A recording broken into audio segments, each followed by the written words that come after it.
In the last lecture, we talked about what a multivariate expected value is, particularly if, for example, we have expected value of x, where x is a random vector or a matrix.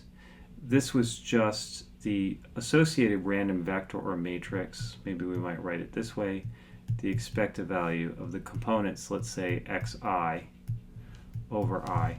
So the expected value of the individual components. And last time we talked about the distinction between multivariate and univariate calculated expected values. Okay.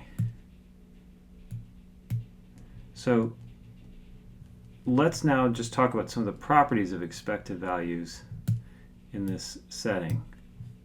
So let me make the pencil a little bit thicker. So if we have a random vector or a matrix, and we want to calculate, for example, A, which is a matrix or vector of constants, times my random vector or matrix, A times X. Well, the expected value is linear in the sense that we can pull the random vector or matrix out, A times the expected value of X. And if we have two random vectors, say X and Y, then their sum is the sum of the expected values, which is great.